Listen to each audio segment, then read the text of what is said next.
types of interviews. This is a long list, but I kind of wanted to quickly talk about the different types of interviews that you might have. A screening interview is we're gonna look over your work experience, maybe have a quick couple questions about your experience, and then make a determination if we're going to bring you in for an actual interview. A phone interview is really a technical interview in my eyes.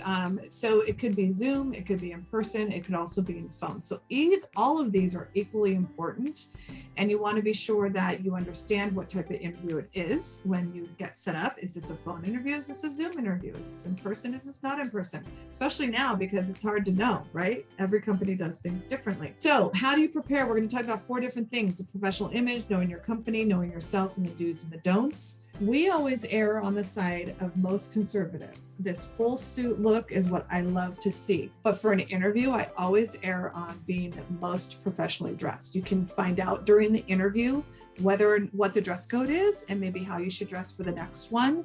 Wear a suit, be careful of trends. Earrings, I'm wearing a little bit of low earrings. I have these hoop ones that I kind of wear sometimes, probably not as conservative, maybe something a little, maybe not longer than this if you want to get real conservative. If you have really long nails, if you have tattoos, you need to cover those typically. Now, a lot of companies do allow tattoos, or some, I should say, not a lot. Okay, virtual interviews. So how do you prepare? Well, first you have to literally set the stage. Okay, it's very important that you're in a quiet place without distractions. Make sure you have good lighting. Avoid clutter in your background. You really don't want to show people that. You could do a Zoom background. So make sure that you are checking all that before you do your interview. Test your technology. That's really important. We talked about, as we came on the call, Zoom automatically puts you in with your microphone off. So make note of that. You know that it's off. Try to turn it back on as soon as you can. Test out your technology, make sure the camera works. I can tell you, I've had a lot of people that cannot get on because their camera isn't working. So first of all, how do you prepare? You need to know yourself. So these are just some of the things you can ask yourself. What are your skills? What are your strengths, your values, your weaknesses? What are your accomplishments and your achievements? You want to know what you're good at. A couple bullet points of things you know that you've done very well, either in school or at work, something you're proud of. What's your character, your personal traits? Again, you want this to be job related, but you want to know kind of what is your character, what I'm a very honest person, I'm a hard worker, have great work ethic, I'm very responsible, those types of things you need to know about yourself.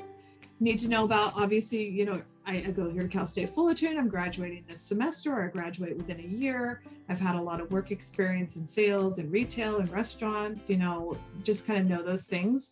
And what are your goals and your transferable skills? I know this is a long list, but this is how you kind of get to know yourself so you can be able to better articulate yourself.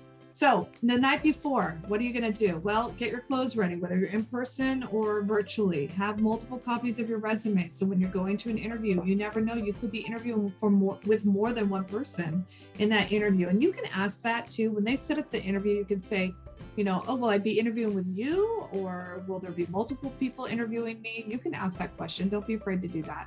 But bring several copies with you anyway, because you never know. They might want to ask you for extra ones to give to the hiring manager. Get accurate directions. Know where you're going. Maybe drive it the day before, but if you drive it on a Sunday and your interview's on a Monday morning, obviously your traffic pattern is going to be very different. So make sure you allow yourself enough time. Know who you'll be interviewing with. So you can ask those questions. Like I said, am I interviewing with you? Am I interviewing with a hiring manager? Or who am I interviewing with? Know the job description and research the company. We're going to talk a little bit about that in a minute. Know your resume front and back, and get a good night's sleep. So get really prepared for that. It's really, really important. Again, like the first day of school, you're a little anxious, the day before. So now the interview, you've been asked all your questions. Now you want to close the interview. But, why did you choose to work for this company? That's an easy question to ask, and we're going to tell you. And sure, we'll talk about our career path.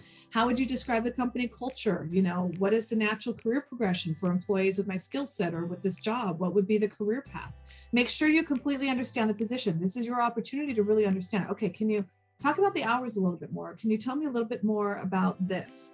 And then this is your opportunity also to add anything else that you'd like them to know about you as it pertains to the job. And this is sometimes where I hear, kind of like how you go through the interview, and then you know how you start thinking of these examples that you probably wish you brought up earlier. Especially when you're in a virtual situation, you kind of have the advantage to write notes down without us seeing that you're doing that. That's pretty cool. So if you're going through the interview and you go, oh, I need to ask about this, or you write down Jamba, because maybe you forgot to talk about Jamba Juice. That might remind you then to talk about it at the end when there's an appropriate time. You could say, gosh, earlier in the interview, you asked me about my sales, and I didn't really have a lot to speak about it, or I couldn't really come up with something, but I've actually thought about it some more. And I wanted to tell you about this experience that I had. Oh my gosh, that's great. Let's talk about it. So it gives you an opportunity to really sell yourself again. That's what the close is. You can sell yourself again. Let's talk about the last part of the close is a following up afterwards. So it's always great to send a thank you note or a letter. A lot of recruiters have a lot of candidates on our plates, and we want to give you a realistic expectation when we can get back to you, but we have a high volume of candidates. And so sometimes it may take a little bit longer. It doesn't mean that they don't want you. I think it's important to keep that in mind. And so let's say they told you, you'll hear back from me by Wednesday. Well, if you haven't heard back by Wednesday, then on Thursday, I think it's appropriate to go ahead and give them a call or email them.